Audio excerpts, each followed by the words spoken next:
In this video I am introducing you to two of my new models, and these are two versions of the 060 Armstrong Goods locomotives, which you can see here. Let's just have free roaming on so I can move about a bit.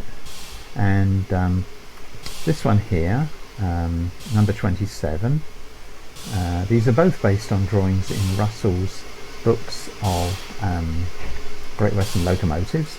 So this is number 27 and it's based upon the Wolverhampton livery, and it has, as you can see, I've got them on display at my never to be completed layout of Bourton-on-the-Water in Gloucestershire, on the line from Banbury via Kingham or Chipping Norton Junction and onto Cheltenham. So Bourton-on-the-Water is just down the line from Kingham after passing Stow-on-the-Wold station, and then further on in this direction you head off into the higher parts of the Cotswolds. So first of all then, let's have a look at, let's select this one. Let me just, so this is number 27. I'm just going to let it shunt a little bit, not too far. Pick up that van and then let it continue. She's not very prototypical, but let it continue, and then over here, stop it dead in a minute. I've just picked up that macaw there. So all of these wagons, not the van, but all of these wagons, or the brake van, they're my own models, so they're all available on my website. And as now these two versions of the Armstrong Goods went in the wrong direction there, so let's just go in the other direction there, just take it nice and gentle. So basically all we're doing is just shunting part of the yard at Bourton-on-the-Water. I remember this very well indeed. Lived there back in the 1960s, and I just remember the last couple of years of the Great Western being in operation, or what was then the Great Western region of British Rail. So you can see that this my old layout of Bourton-on-the-Water needs a lot of tidying up, not least the track laying there, but at least I can give you an idea of what these locomotives look like. So let's get down a bit. I don't actually remember seeing Armstrong Goods shunting in the yard at Bourton-on-the-Water. I'm not sure. I suppose they would have penetrated as far as this secondary route, cross-country route. As far as I recall, it was mainly the freight service. It was an 060P, the panniers, one of the pannier tanks. So I'm just letting that run on a bit there. And then if I go over to this other version, this is the second version that I did.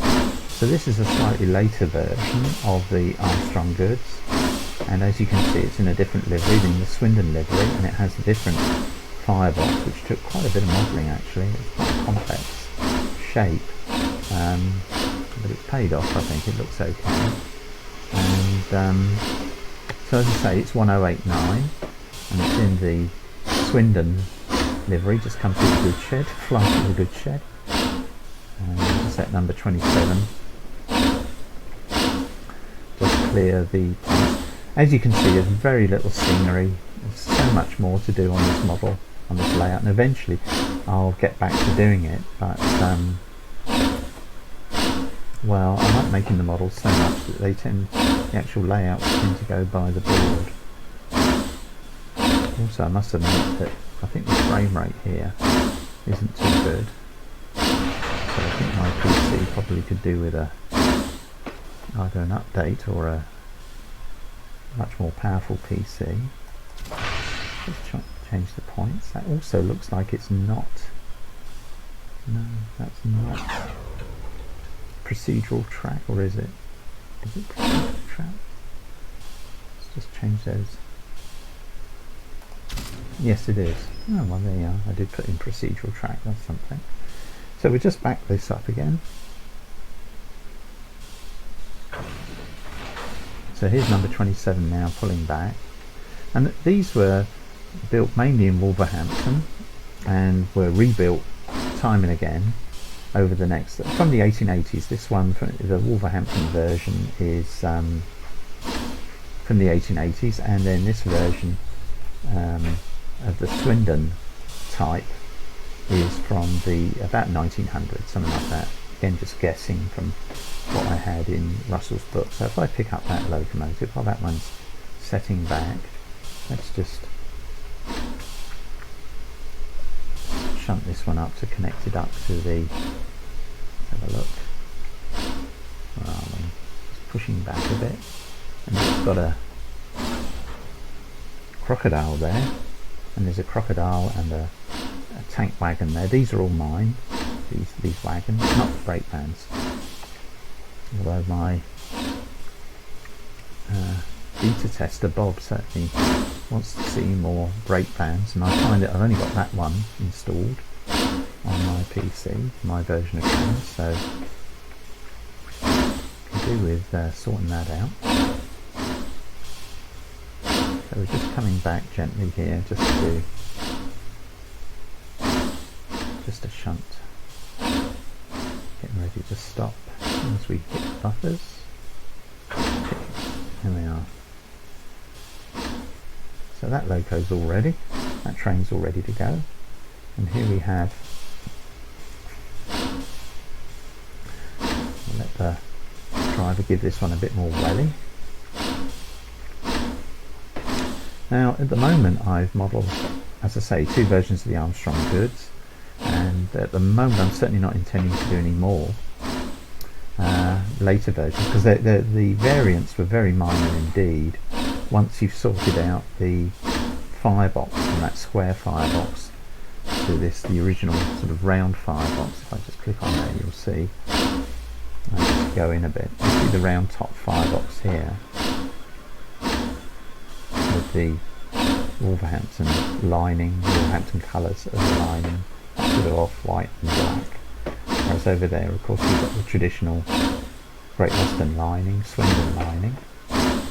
Let's just have another look. There we go. Let's get up close to there so we can see when the shunting.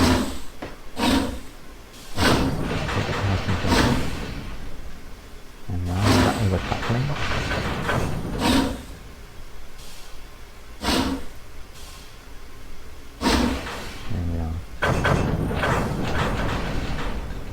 The shunter sorts that out. Well, then once that's done, and you can see here the crocodiles and the macaws are all individually, all have their own livery or their own lettering, and that's all correct according to the book I have on the design of these. So we'll just shunt this one up a bit more just to pick up the guard span. Lower it a bit, nice and gentle. And there we are. Okay. Now, although I do have this layout, free roaming view, although I do have this layout sorted to a large degree, there's still a lot to do on it, so there's quite a I'm not sure the signalling is functioning properly. Let's see if we can take that loco out of the yard. That's okay. And then there's this curious arrangement of cutting across that line, and then we then bring that to, and we get a green. There we are. So the signalling is correct, but that's not, the arm doesn't seem to be functioning, so that may be something to do with this layout having been transferred into tame from TS12 or whatever. So let's get her underway. She gets the right way first. So this, as I say again, this is the Wolverhampton version of the Armstrong 060 goods loco. I do intend to make some more 060 locos. I've just noticed that we didn't pick up the breakdown at the end, so this is definitely not the way in which to run a railway. So in fact what we'll do is we'll just let this one run through.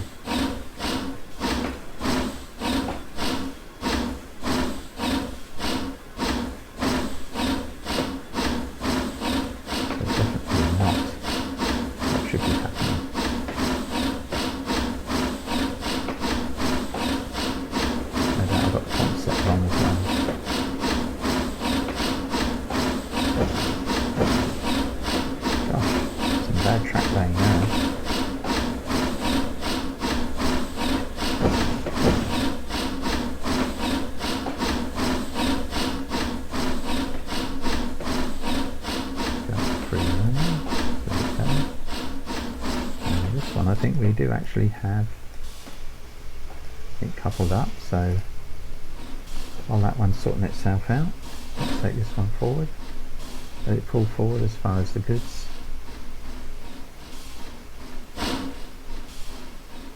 Oops, wrong direction.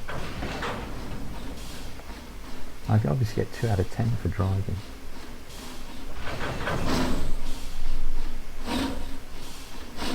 So this is the Swindon version of the Armstrong goods. They each, on the website, my website, when you download them, you get the locomotive and the tender, plus the dependencies, my dependencies, but there are others that you need to download, or you should already have mostly built in. That's a accurate depiction of the Bolton-on-the-Water signal box. Water tower, water crane, those are correct. Platforms. The actual station house itself, though, was built in the 1920s. So let's just go back to free roaming and zoom forward a bit. Let's catch up with our train here. Yeah, it's well beyond the limit of shunt now, so what we'll do is we'll slow it down. Bring it to a stop.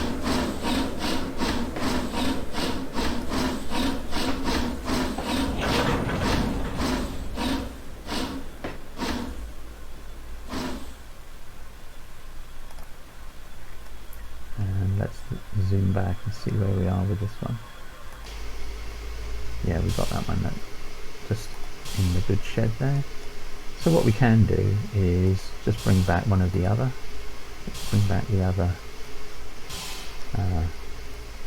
locomotive, now that it's gone past this rather strange series of crossovers.